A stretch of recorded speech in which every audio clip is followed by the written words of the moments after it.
Da li postoje razlozi zbog kojih raspisivanje parlamentarnih izbora ne odgovara strankama na vlasti?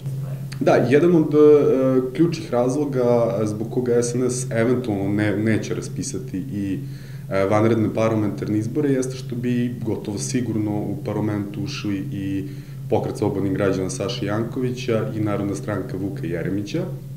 I to je nešto bi njima definitivno dalo određenu vrstu vetra u leđa, dobili bi s jedne strane finansije, sa druge strane medijsku promociju u okviru Narodne skupštine, njihove aktivnosti bi postale mnogo vidljivije, a Saša Janković i Vuk Jeremić definitivno jesu opozicija koja je u budućnosti Aleksandar Vučić može i trebalo bi da se plaši, zato što su na neki način, pre svega Saša Janković, potpuno novi akter u srpskoj politici, imao je, da kažemo, odličan rezultat s obzirom da je potpuno, da kažem, ne kao novi političar ušao u predsjedničku trku. To su neki resursi koje bi on mogao da kapitalizuje na vanrednim parlamentarnim izborima. Da li je stvaranje veštačkog haosa u Narodnoj skupštini zapravo izgovor za raspisivanje vanrednih parlamentarnih izbora?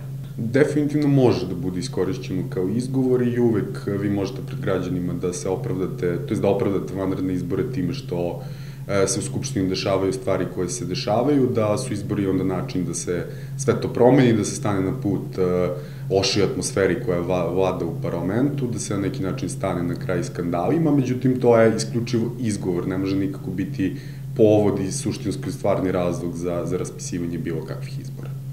Da li su izbori izvesniji nakon povećanja plata i penzija i završetka infrastrukturnih radova?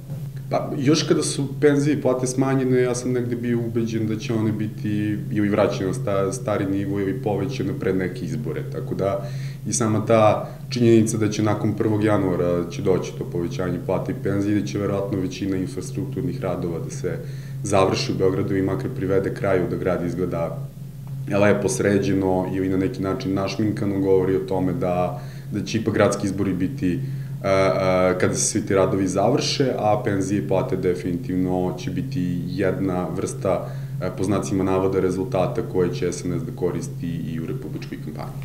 Gledali ste Demostav. Pratite nas na društvenim mrežama, Twitteru, Facebooku i na YouTube kanalu. Do gledanja.